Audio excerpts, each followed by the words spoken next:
ഈ വീഡിയോയിൽ കാണുന്നത് പോലെയുള്ള സോഫകൾ എങ്ങനെയാണ് ഉണ്ടാക്കുന്നത്, എവിടെയാണ് ഉണ്ടാക്കുന്നത്, അകത്ത് യൂസ് ചെയ്യുന്ന വുഡ് എന്താണ്, എന്തൊക്കെ മെറ്റീരിയൽസാണ് യൂസ് ചെയ്യുന്നത്, അതിൻ്റെ ക്വാളിറ്റി എങ്ങനെയാണ്, അതിൻ്റെ യൂസ് ചെയ്യുന്ന ലെതർ, ഫാബ്രിക് പോലെയുള്ള സാധനങ്ങൾ എങ്ങനെയാണ്, എന്താണ് യൂസ് ചെയ്യുന്നത്, അത് സ്റ്റിച്ച് ചെയ്യുന്നത് എങ്ങനെയാണ്, അങ്ങനെയുള്ള കാര്യങ്ങൾ കാണാനാണ് ശ്രമിക്കുന്നത്.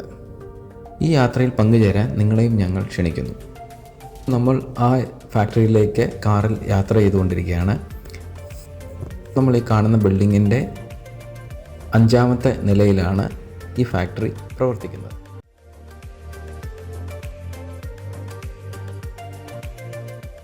നമ്മളിപ്പോൾ കാണുന്നത് ഇത് കട്ടിംഗ് സെക്ഷനാണ്. ഇത് ട്രീറ്റഡ് ആയിട്ടുള്ള പലതരത്തിലുള്ള വുഡുകൾ ഇവിടെ ഉപയോഗിക്കുന്നുണ്ട്. അതുപോലെ തന്നെ ഇപ്പോൾ നമ്മൾ കാണുന്നത് ഇതിൽ യൂസ് ചെയ്യുന്ന ഫോമാണ്. ലെതറിനെ നമ്മൾ സോഫയുടെ ഡിസൈൻ അനുസരിച്ച്, പാറ്റേൺ അനുസരിച്ച് കട്ട് ചെയ്തെടുക്കുന്ന ഒരു CNC മെഷീനാണ്.